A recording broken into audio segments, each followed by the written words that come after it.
Now grab your tea, coffee, or a glass of wine and let's talk the things.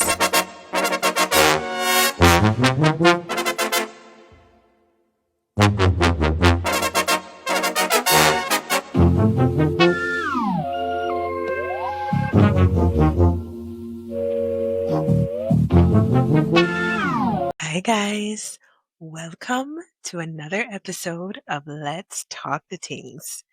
I am really excited for this episode for many reasons, but really because this is one of my favorite shows. So it's an honor to have Adjani here to tell us a little bit more about himself and about the show, and of course, have a good laugh. Because what would Let's Talk the Things be without me laughing hysterically? I know, I know, but I feel like I have to redeem myself because I did try to do a little dance hall thing, but it didn't really come out as planned. And I feel like I could do a little better. All right, so here we go. Can I DJ little bit before me go and start the show? Them never know say Uptown Girls could have gone so. February 20th, watch a Johnny show. Okay, I feel like that was a little better, but I think I need some practice. And don't mind this shadow. I'm still trying to figure out how to do this video thing. So please just give me a little bit of grace. And I'm not talking the condiment. Just, keep me in your prayers as I am on this YouTube journey. But yeah, so grab your tea, coffee, or a glass of wine, and let's talk the things. Hello, everyone. Welcome back to Let's Talk the Things, where we discuss personal growth, music, travel, and film while encouraging you to live fearlessly and fabulously. This week, we are talking the things with a multi-hyphenate creative whose work explores ambition, belonging, and all that shape an artist's life. Actor, director, screenwriter, Mount Alvernia Prep and Monroe College graduate, the Adjani Salmon. Hi, Adjani. How are you? Yeah, long me not hear about that Yeah, place. big up Mount Alvernia. My aunt went there, so I feel like I'm pseudo That, Mount Alvernian. yeah, man, Mobe myself, you don't know.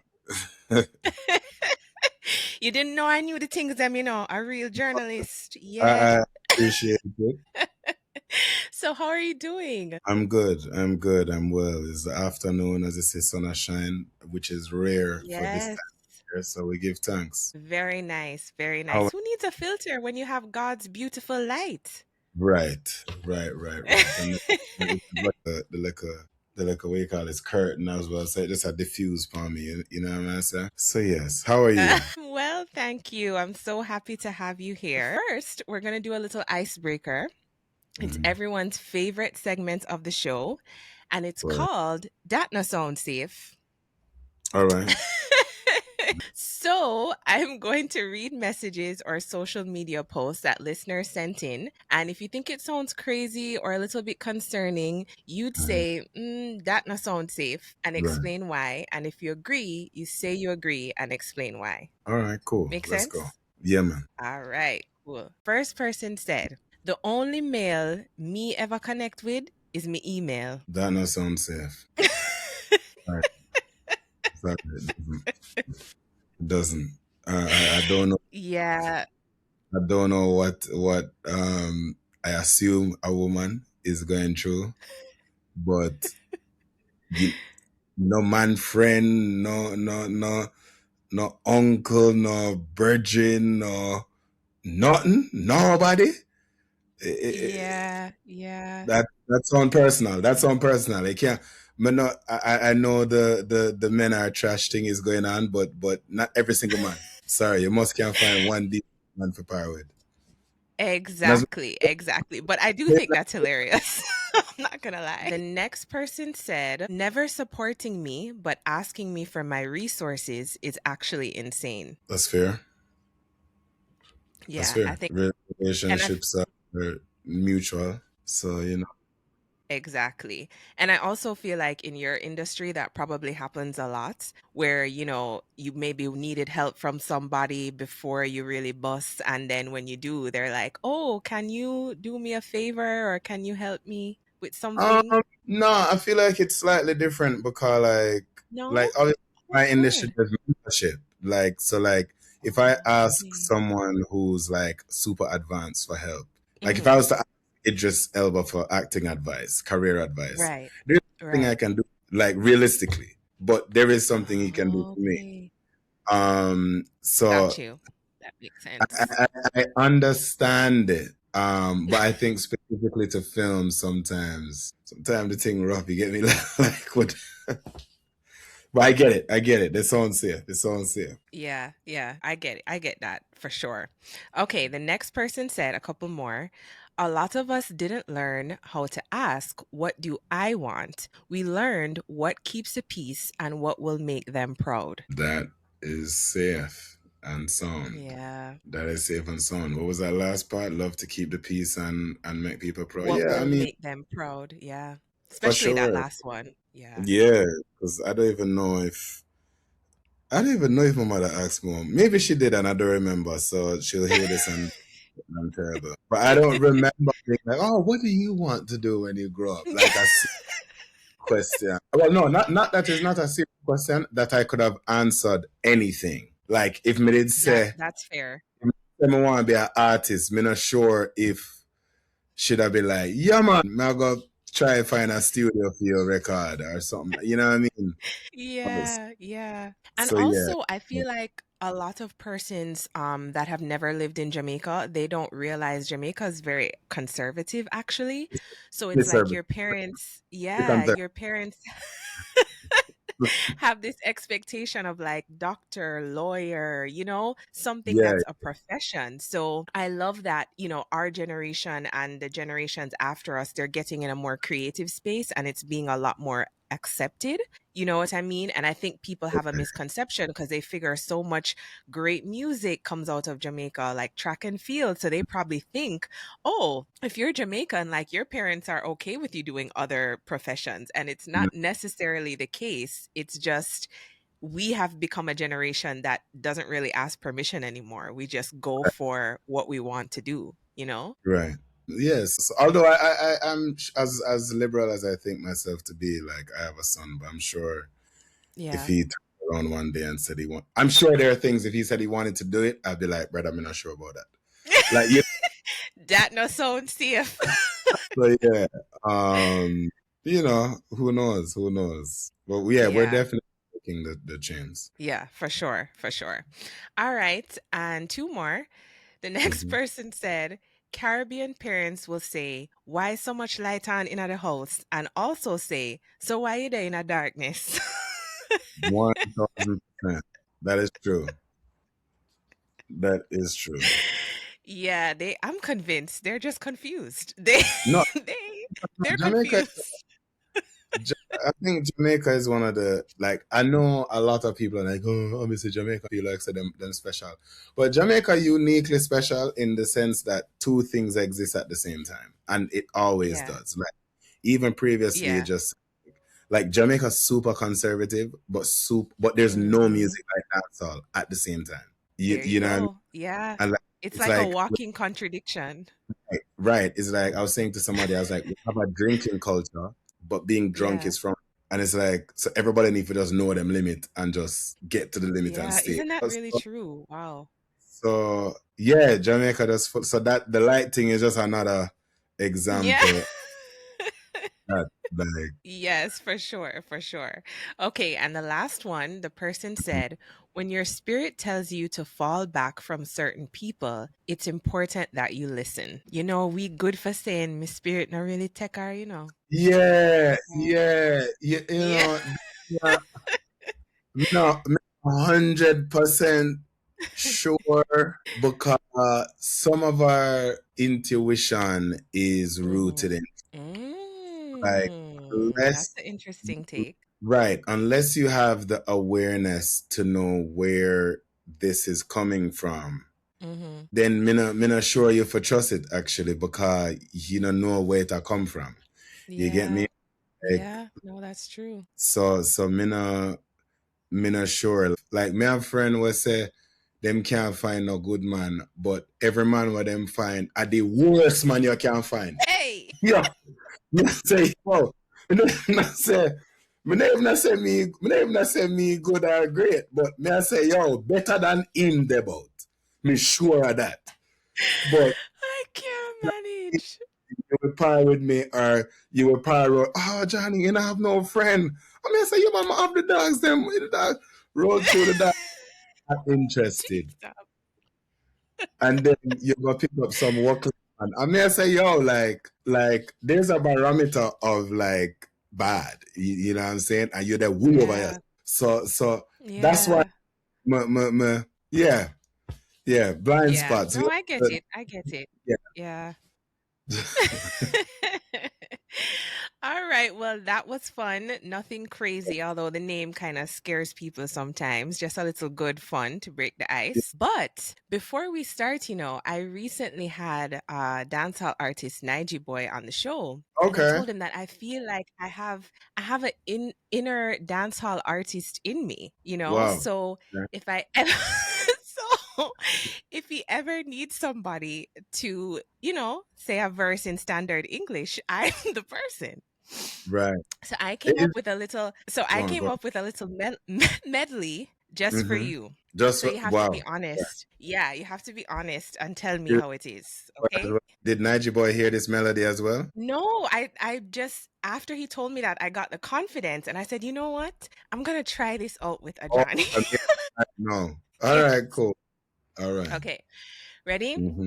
Mm-hmm. 1, 2, 3, 4. No, you're not supposed to say 4. Okay. Okay, no. Ready. I'm ready now. Can I DJ little bit before me go and start the show? You never know, say Uptown Girls could I go and so. February 20th, watch a Johnny show. To a go on in the world, I know. You better you got your best. How is All right. it? We take the last part. It's getting I done. need to work on it a little bit, but I feel like I have the You're spirit, confident. I have the spirit. You have to be confident with it. You have to be confident with it. You have that. You kind of you should just bust up with it. You know what I'm saying? But first time. Okay, I'm gonna practice and then I'm gonna Right, wheel and come again. When you come back, because you have to come back right, now. Now you have to right, come back. When you come back, I'm just gonna bust out in like full right. dance hall, Great. Yeah. All right. Okay, We hear. perfect. We hear. All right, so that was fun. Now we're going to really talk the things. Cool. So, as an actor, director, screenwriter, based on what I know about you and what I've seen regarding your work, I think that you have a rare ability to tell stories that feel deeply personal and really broadly resonant, which I think is there's like an art to that. And they're also stories that make us laugh, think, and recognize ourselves in unexpected ways. So, as I mentioned in my little dancehall segment, your Yeah. series Dreaming Whilst Black, season 2 has become, well, both seasons, but the series in and of itself has become a touchstone for audiences and critics alike. And I think that's because it navigates ambition, community, and the pursuit of art with honesty and wit. And now, with the US premiere of season 2 on February 20th, as I mentioned, on the horizon, we get to dive into not just where the characters are headed, but what it's like to build a world that kind of feels both particular and universal at the same time. So I wanted to kind of go back, and I do this with all my guests, and start at your foundation, at the roots, as we like to say, right? What is your earliest memory of just, I guess, even just creating or maybe knowing that you wanted to act or something in the entertainment field? I don't know. I feel like Jamaica is just a place where, like, storytelling is a part of it. Like, there's, you grow up like Mago Monroe, so like if Mago Monroe in a time where phone did illegal, but not only that, phone did kind of expensive, so nobody never really have phone. Well, most never really have phone because most people could really afford to get like a phone. So we spent a lot of time talking, just interacting, and that means a lot of times storytelling, a lot of times laughing. Um, So I feel like I've always been amongst stories, like if you really think about it, like Jamaica use art to teach, actually. So, like there's a song for everything. You know what I mean? Like Yes, that's so true. 10, 20, 25, 30, 35, like, you know what I mean? Like Yeah. there's or rhythms to teach, but even being in man, you know what I mean? What's that thing? Heights by great Which men, one? we were not attained by sudden flight while Oh, they're, yes. Yep. you know what I'm saying? Like all that is there's songs that have messages in there. So I feel like I've always been surrounded by art that teaches or art that has a message in it, like, art for the purpose of Yeah. entertainment as well as learning. So I don't know I love that. point that I was like, oh, I'm interested in doing that thing. But I was Mhm. always in like drama, like prep school, the cultural thing where you learn Yes. about, JCDC. yeah, you understand elocution and them Yeah, thing that man. me there Yes. learn if I try, you know what I mean? So I was always a part of that space from Yeah. from school. And I think my earliest memory of film actually was, I think it's third form. My mother did buy me a digital camera Mhm. which had like 4 megapixels. So this at the time, this bad in everybody 4 megapixel camera. Yeah. And our older cousin used to make these kung fu films with it. Like this is when Crouching Tiger, Hidden Dragon, like a pop off, you know what I mean? Okay. Yeah, yeah. Yeah, Jamaican kung fu locked in differently. Yeah. Uh, so he used to make these kung fu films, but he would do this really cool thing. I remember I sent it with us. So, say our country, the dog, them move different. So he would record these films backwards, where you would like have a sword fight backwards, Mhm. then throw it Mm. afterwards. And he would follow the camera and follow the stick. But then when you played it Oh, in reverse, wow. it would look Yeah. like this on the ground, cut to a man hand like this, and then the stick would just fly in his hand and they would have this sword fight. So I remember being like, oh, what? And I was like, yo, like, how far can we push this? So we Right, literally, right. like, and again, I sent him that people are jump off a rooftop backwards, and we were doing a mad Jesus. um, just to record these like backwards films, Yeah, and yeah. we started everything. We'll start record music video, like everything what we do with this camera. Note, by the way, we don't know how to store it on a computer because we only they have Oh, the worst them time that nobody have laptop. Like nobody have a laptop. So that makes sense. I Yeah. just the computer lab. And I Yeah. just go to the computer lab and like download it on the computer lab and pray say like the lab technology delete, because sometimes them kind of just Right. clean it. So there's this one computer where we know every time we go there and just put it on that and hope so we can That reach home. particular one. Yeah. So it was so crazy, and we did that for like a year or so until Wow. either my lost the camera or somebody thief the camera. We don't know which one happened. Both are equally possible. Yeah. Um, but that was my earliest kind of induction into like film and like moving image and like Ah, the very impact. I nice. would show people. We'd have to go around with the camera, be like, "Yo, dog, you see the video?" You know what I mean? So it Yeah. that was for fun, and I never even thought of film as a career at that time. Like Mm. even as a career to like that I'm not gonna be allowed to do. I just never think of it as a career full stop. It was just kind of this thing Right, right. that foreign people do. Because if you think at that Mm. time, they even if Shutters did come out yet, me never Google it, but me never see Shutters. And the Right, only movie right. what they say is Cool Runnings, which again is foreign people make with foreign actors and foreign Yep. everything. So Exactly, film is exactly. like a thing that we do, So Yeah, we never think, yeah. That makes but that sense. was my earliest introduction to cinema in its earliest form. Nice, nice. And who were some of the artists, would you say, that their works kind of made you feel seen or made you feel like this is something you could do? Like early on in your life, did you have any inspirations? Like as a teenager? Um, Maybe as a teenager, or even like when you realized, because as you said, you weren't even sure if Shatters was out yet. So maybe when you first saw Shatters, or, maybe, I don't know if you're a fan of Oliver Samuel. So maybe when you saw Oliver at Large, or, Yeah. someone like that, like to make you feel like what you did for fun could be a career. To be honest, it was my cousins. So said Oh, cousin Henry, who used to make the films, he's like two or three like school years above me.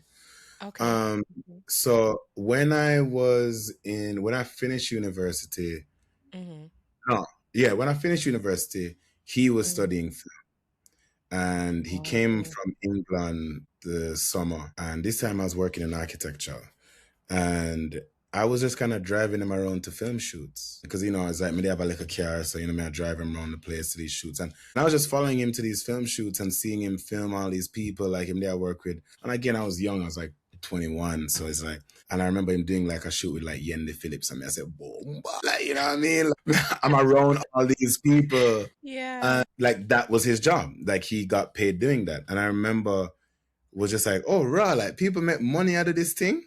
And that was the first time. So I would say he was the first person Okay. who I saw doing it as a job that I Got was you. like, oh Okay. man. And obviously, like, I used to watch movies. Obviously, I see all the Spike Lee movie, then I see all like, I remember going to the cinema to watch Diary of a Mad Black Woman, Tyler Mm-hmm. Perry's first film, with Mm-hmm. like the whole of my auntie them. Like, you Oh, know what I mean? wow. Cinema has always kind of been a part. And obviously, like as a teenager, like Yeah. multiplex and Mobile was kind of like the spot for under 18s. You know what I'm saying? Like, especially Okay. Okay. on Tuesday night, you don't know, Yeah. say everybody out, everybody at so movies was always a part of my existence. I just hadn't thought of it as a profession at all until I saw my cousin doing it.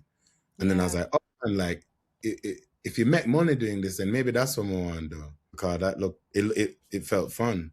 So yeah, that's when I kind of left architecture and dip over. Wow. Wow. So what was that transition like? Did you go just straight into it, or did you kind of stay with the architecture for a while and then slowly start? Like, can you walk us through what that I transition was, was I was like? done. I was done. I was done. You were done. Okay. No, architecture as an art form, Mm-hmm. I love. Like it as a Okay. science, an art form, it as a craft, I love. The profession of architecture at that time, I Yeah. didn't, because unfortunately, most like it's like you go to school and you learn how to build like hotels or like hospitals or like even when it's houses, like how do you respond to the environment? But the Mm-hmm. profession of architecture is predominantly like dominated by highest cost, like cheapest cost, highest sale price. So subsequently, Mm. especially in Jamaica, like there's not so Oh, much wow. what is the response to the environment. It's like we need how many units can we fit in this thing and how cheap can we do it. So, and that's Mm. kind of a job that I was in. And so I didn't really love what I was doing because I'm like, well, we could have do this from high school. If you didn't want a 2 bed with a bathroom, open plan living dining, like a 15-year-old can do that. Yeah, yeah. I You see what know you're what I'm saying. Yeah. saying? I already had fallen out of love with the profession of architecture. But I Mm. but I think my initial transition was into photography initially. Um Oh, okay. yeah, but I realized that say I did like a photo shoot and me and like friends kind of link up and do a photo shoot. I would at the end I would be like, oh, you have to look at these pictures in this order. Because I was Mm. That's how like, your brain was trained. you have to look on this first, then like I was already trying to Ah. journey with pictures. And so then the transition of like, yo, well, we can just make like a film. Like that's a story. And then it's like instead of like forcing people to look from a picture of them in this order, Yeah. make, no, Yeah. I mean, so that was the transition between that to be honest, artistically. Very nice, very nice. And like I mentioned in my introduction about you, I feel like you have this rare ability to balance humor and depth. So is that something that you just do naturally, or is it something that you're very specific about doing in your writing, especially because this show really tells stories that are rooted in real aspiration and also some form of struggle, whether it's struggling with your identity or, just the things that you go through, your character goes through in the show? I think on a more general note, I Mhm. think that, as I said earlier, I think that's Jamaican storytelling. Like if you think about Anansi stories, even the most childish stories like Escape to Last Man's Peak, Yeah, like all these books, our stories have messages in them. So I think that's true. Yeah. there was a transition for me because I went to film school here. But I remember reading a book by a Kenyan author, Ngogi Watiyongo. He passed away last year, actually, Mm. called Decolonizing the Mind.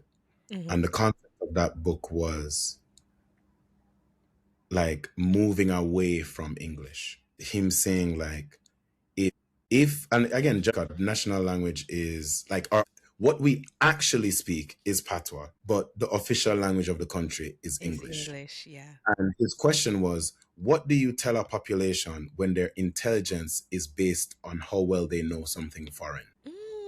Right? Wow. So Wow. that kind of just got me thinking about, well, what is Jamaican storytelling? Like, you know what I mean? Like, what is authentically Jamaican stories? And I realized that Jamaica don't see, like, genre is a very, in my observation, Mm. genre is quite a European concept. And you can see Mm. it in English storytelling. Like their comedies are like Mr. Bean, just straight up funny.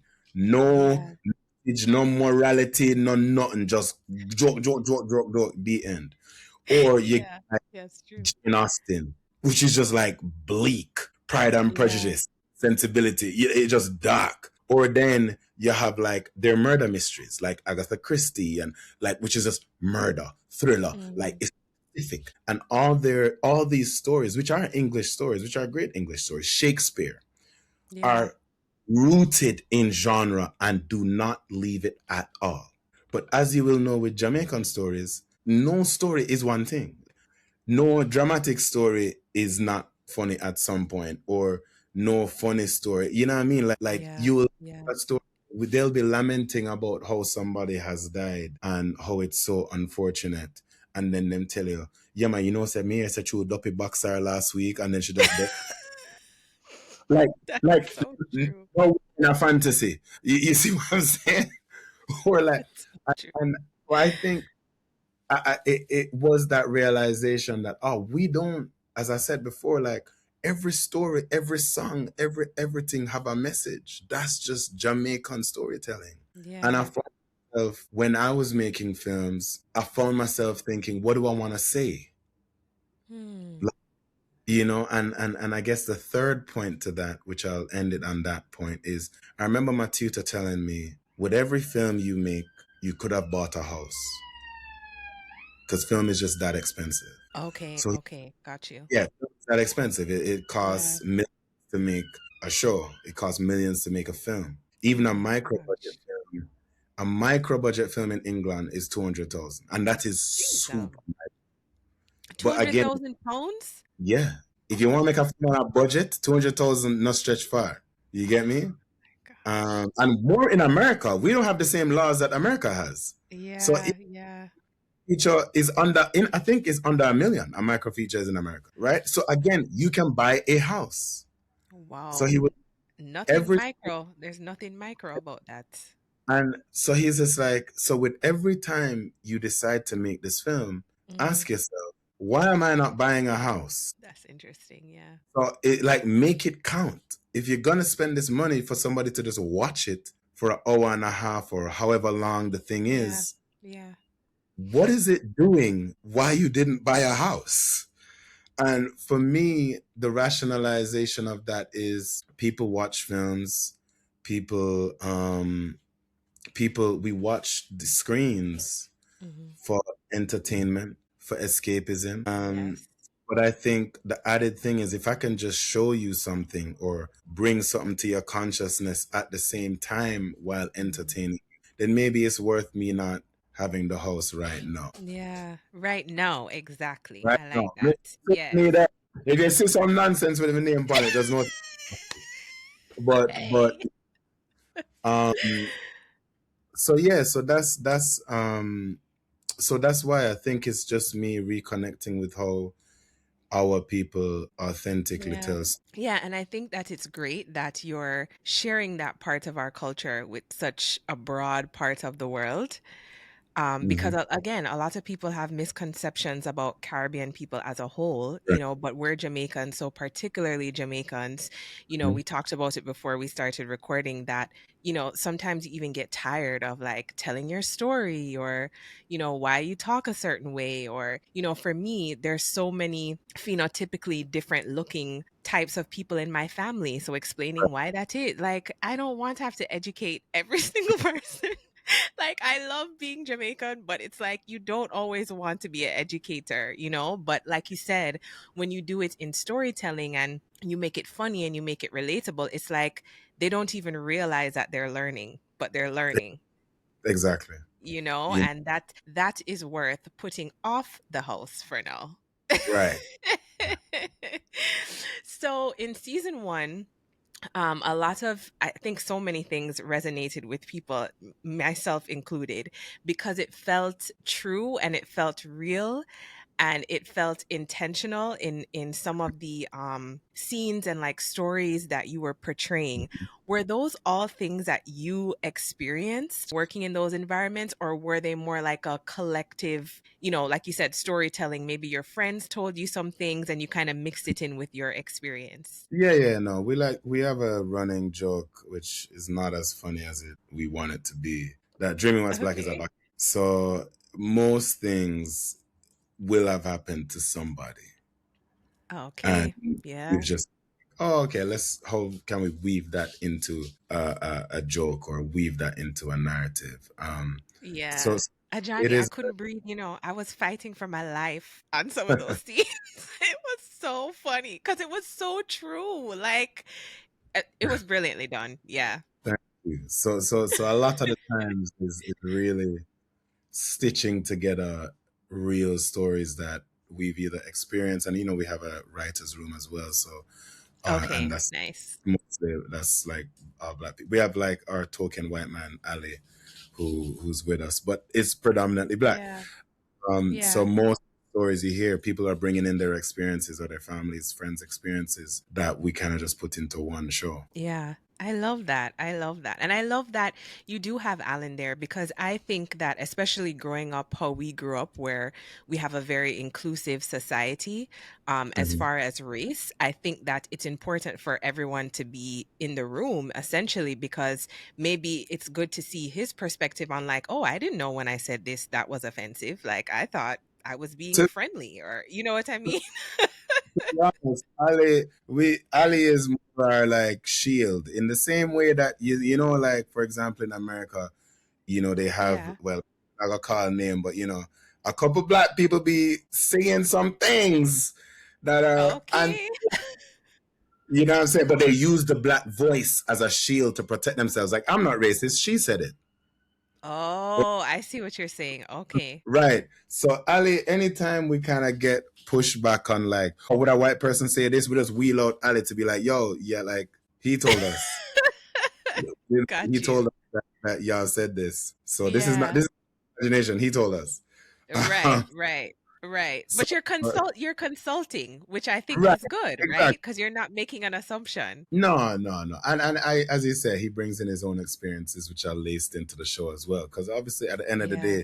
day, trying to fulfill your dreams is a universal struggle. Exactly. Yeah, exactly. And it's a struggle for, I think, anyone that comes from somewhere that's not the popular place wherever you're living. So that's why I think it's so relatable, because if you move to Australia and you're from the UK, they might treat you differently just simply because you're not Australian, and so that might make you relate to it. You may not be Right. black, but you may relate to, like, feeling like an outcast or having to explain yourself, or, so that's why I think it's just a good a well-written series overall. And so season 2 is coming up, which I'm so excited about. And guys, I wish I could say I got a special screening, but I was not so lucky. But it's all right. Ajani's PPS. gonna make sure I screen it at some other point, right? Listen, an achievement a stripe I wear proud is on the websites where I used to view content that I did not Mhm. have access to. People can now view Dreaming Was Black. And, Really? and But see, I don't want to do that. I want to view it the right way. so Paramount Plus, Showtime, that's where you can see it. But I am proud of that fact because them not Yeah, people thief things. Well, they not see valuable, you know. that's So true. facts of them thief it, me give thanks. Matter of fact, I was in Uganda. I was in Uganda and we saw my cousin brought me to this video shop. Mm. And I saw Dreaming Was Black in the Mm. video. You can buy Dreaming Was Black DVD in Uganda. That no I mean, I sound safe. said, wow. No, but truly, now You I reach, have me reach now. you're reaching a life. That's hilarious. But no, I'm sure, guys, listen, I'm sure I will be on Ajani season 3 red carpet. You heard it here Right, first. right, So, right. so no worries. But as you approach season 2, what Mhm. was different this time? Like either in your process, perspective, or just kind of what, I guess, the message that you were portraying for this season? I mean, just so much. We've grown as writers. We brought back a lot of the same writers from last season. Oh, 'Cause, nice. Okay. yeah. Why change a winning formula? You know? And we brought in new writers as well. Okay, so Um, mixture. so we've grown. We've grown as people. Yeah.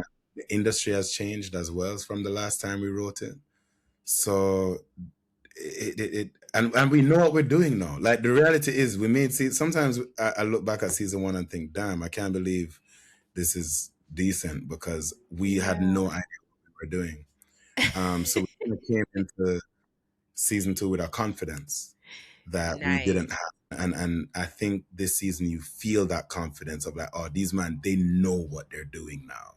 Yeah. I love that. So bolder steps. And I guess the hypothesis for, I guess, weirdly enough, season 1 was about the glass ceiling Mhm. and season 2 is about the glass cliff. So for any academics out there, I've basically told you what the whole season will be.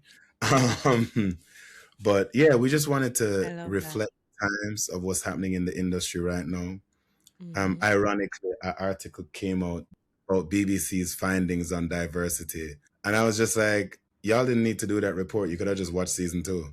Like, you know, See? like we kind of told you what was happening, but okay. They could have just called you. Yeah, like y'all should just watch the show and that's your findings. But I'm glad y'all have the data. No, you know what I mean? Um, Oh yeah, my so it gosh. just really wanted to reflect the times because at the time when we got commissioned, season 2 was on the Mhm. tail end of Black Lives Matter. When season 1, all these shows just burst onto the scenes and a bag of black Yeah. show and all of my friend them, everybody have show, everybody I work on something. By the Mhm. time we got to season 2, we're looking around and we're like, wait, where's everybody? Yeah. What happened? Yeah. All these shows getting canceled across the states as well. There were shows which we love that got canceled, and so we Yeah. just wanted to speak to, being that we had the opportunity to get a season 2, and the show is literally about like someone who's in the industry. We were like, no, we wanted to reflect that and kind of Yeah. That dissect makes why that sense. happens and how that happened. So yeah, that's what season 2 is about. I love that. And thinking about what's next for you creatively, like beyond Dreaming Whilst Black, what are the stories that you're curious to explore? I'm curious by world building now, to be honest. I think Mm. Dreaming Was Black was great and it was contemporary, even though surreal at times. I'm curious in genre. As you know, as myself, like in Jamaican storytelling, packaging messages in entertainment, I'm Mhm. like, how far can I push this genre wise or world wise? Yeah. Um, So that's where my head is at now. So might be a drama, might be a little sci-fi or fantasy. We don't know. Might be a dystopian. Mm, We have a couple projects interesting. working, so that's Okay. that's where my head is. Would you ever consider doing a film and or show in Jamaica? I am writing a pilot set in Jamaica, as well as I am trying to develop two films. Really? Oh yeah, no, 100%. I can't like Oh. so even my accent. No, I actually used to speak in a British accent completely because Mm-hmm. again, it's just easier to assimilate and don't make people ask me no question. I Yes, I get it. remember my grad film. Mm-hmm. My graduation came out and we were going to this big festival, and on it it said on the pamphlet, it's can actually, it was like, oh, Oh, can. Okay. Adjani Salmon, British filmmaker. And Mm-hmm. I was like, bro, England can't claim this. England never teach me how to tell a story. I was like, and I have to reclaim my identity for myself, but Mm, equally understanding that I don't necessarily think my success is because of my talent, so to speak, right. but opportunity. And there are friends of mine who still live in Jamaica who I am sure if they had a British passport so could go to England to go film school, they Mm, would be in my shoes right now. So for me, part of my goal is to be able to take, all right, cool. I managed to leave to get all this knowledge, get all of this expertise. Like, Moan go back and be like, yo, let's show these man what Jamaican cinema can really do. Like, yeah, yeah. I believe that, Jamaican culture is so potent financially Mm-hmm. in music, in sport, in just language, street culture. Like in England, like enough of the slang them are Oh, Jamaicans, yeah. And and Canada. right. So I believe there is a market for Jamaican cinema and Jamaican TV to also penetrate masses, and I think that a goal of mine is to find a way how to do that.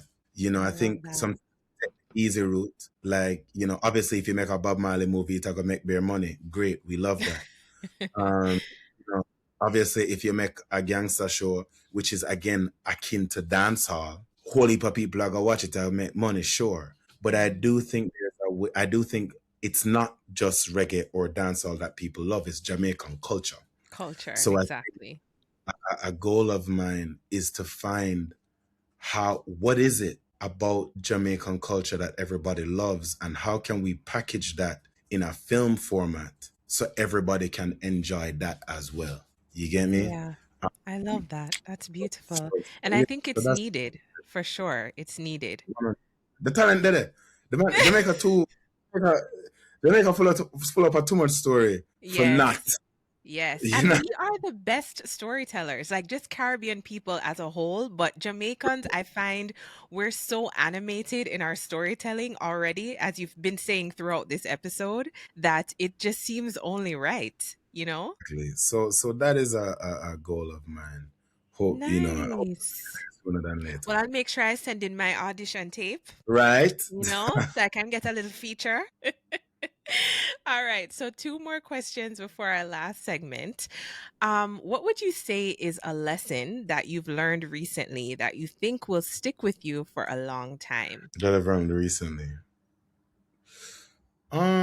It's something I've known, but I guess seeing it play out in real life is revealing.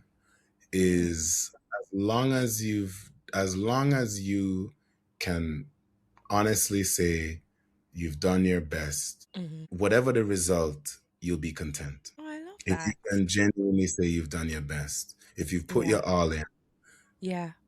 it doesn't matter what the outcome is because you've done your best and you take the learnings and you take blessing, whatever comes with it, your blessings or the learnings. Um, you be content in whatever you receive from it. Yeah. And this season, we've genuinely done our best. I So love like, that. As my mom would say, good, better, best. Never let it rest until your uh, good is better and your better is best. yes, you know what I'm saying? When you think of your Jamaican heritage, which we've talked a lot about, that's, the core of who you are, and it's very evident in your work and the stories that you're choosing to tell. What feels most important to you, would you say, like to preserve your culture as you continue to grow and evolve and dream publicly? I think it's most important to preserve our humanity. And I say Yeah. that because when Jamaicans do great things, or whatever, because Jamaica extreme, we're not kind of half-ass anything. The in-between are really dead. We have to great at something. Yeah. But I And think, everybody feels like they're great. Everyone is a and star. everybody is the next Yeah. Usain Bolt. Everybody is the next Bob Marley. Everybody is the next, Yeah. Shelly Ann you Fraser. know, Yeah. like for all of them, right? But I think the reason why I say humanity is because when we get to that status, we tend to iconize people Mm-hmm. or idolize them, and that removes the nuance of who they are, whether good or bad. Right.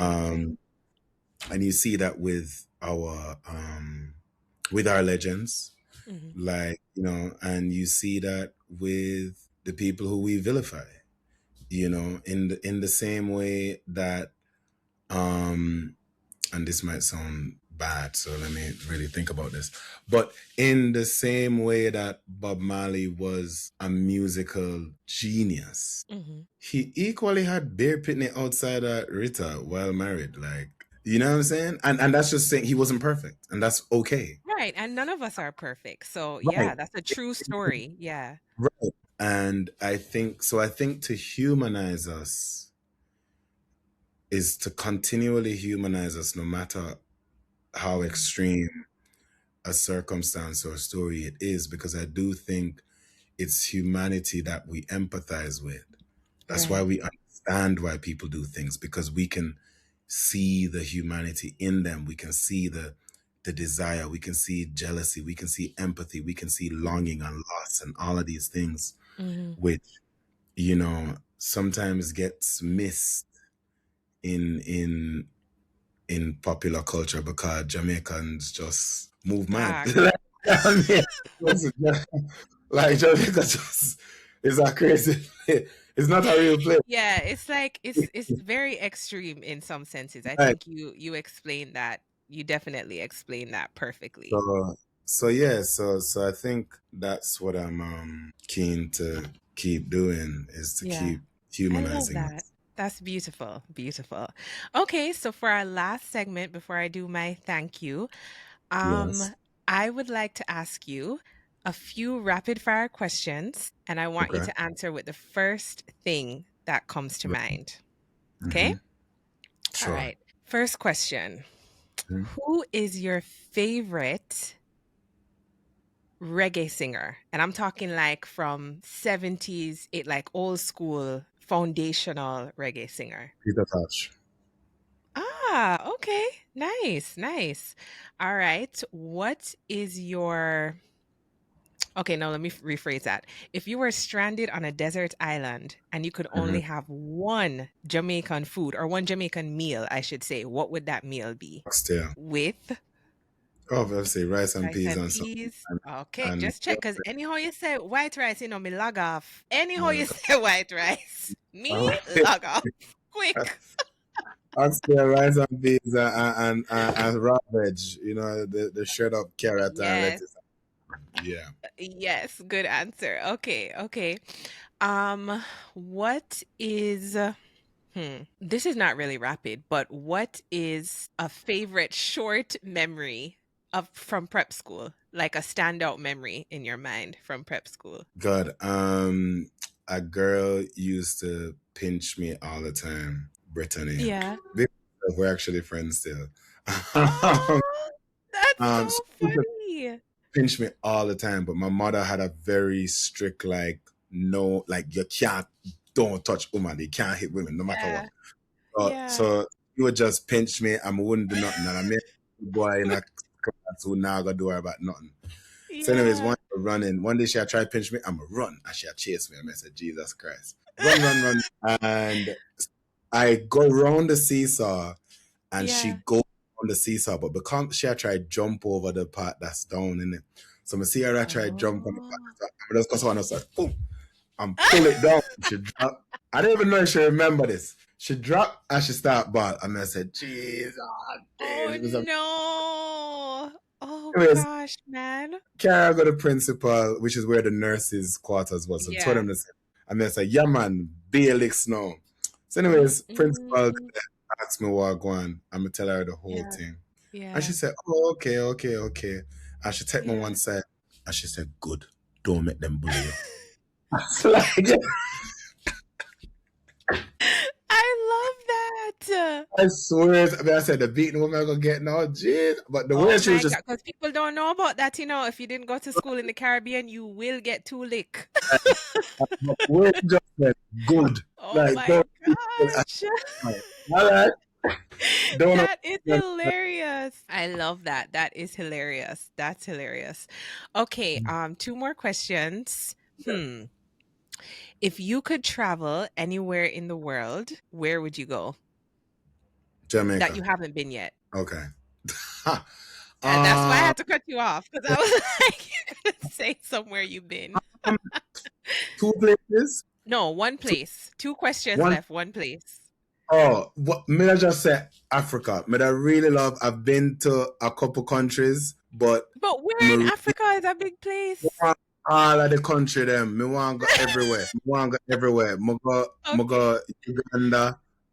I've been to a couple. Me go Uganda, South Africa. Oh, nice. Okay. Region, West Africa. See me want to go west. Okay. Okay, that's more specific. So West Africa. Nigeria, Senegal, Gambia, all of this. So just, yeah. That side. Okay. Right. All right. That's a good answer. That is a place. Yeah, true. That is true. That is true. You're right. That's true. Okay. And the last question. Do you listen to soca at all? Yes. Okay. In recent years. But in yes. recent years. Okay. Yeah. Your top 2 favorite soca songs. I have that. Fast Wine, Machel Montana. Hey, Machel, yeah. Yeah, man. That group thing there. Yes. And then mash up Tiny Desk, mash it yeah, up. Man. Yeah. And actually, both songs are Machel songs. Oh, okay. What's the other one? Say it one more time. Since I'm gone, I never missed one yet. Oh, yeah. We do play. Yeah, man. That and he just is. He's yeah. He has it. He has it.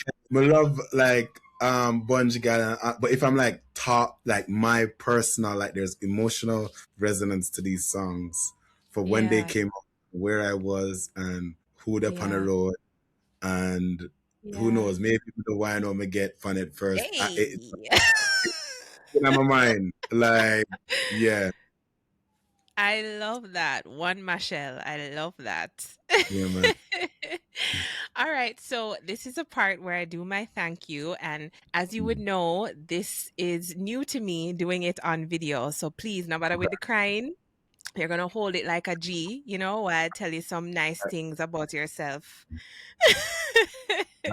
Best to hold it in. Yes, please.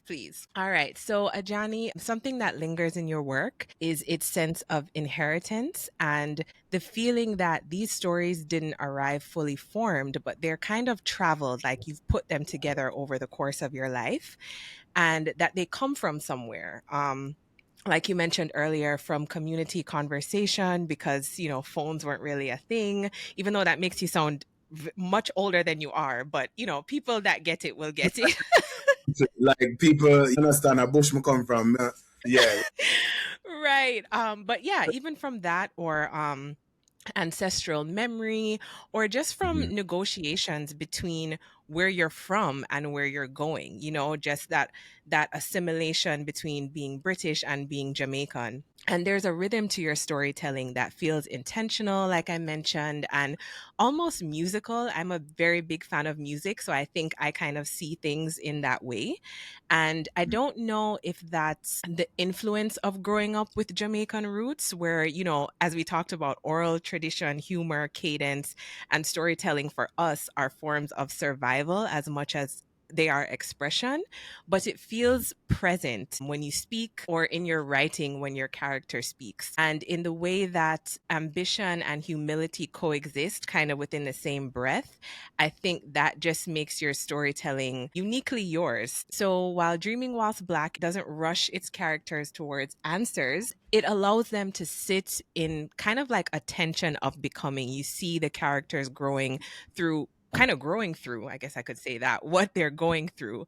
And it feels especially meaningful for a world that I think really demands certainty and maybe expects you to choose like who you want to be at all times. And we're all dealing with intersections of ourselves, right? So I think, like I mentioned earlier, someone from Australia could even resonate with this, just being in a new environment.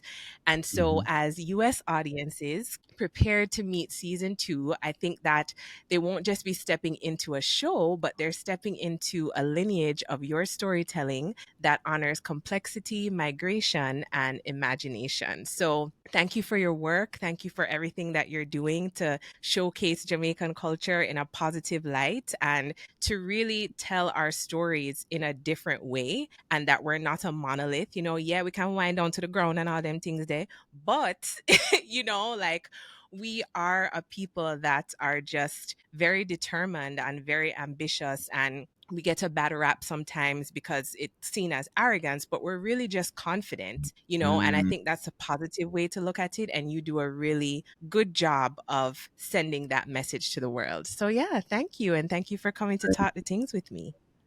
Thank you very much for having me. You see, no tears. I kept.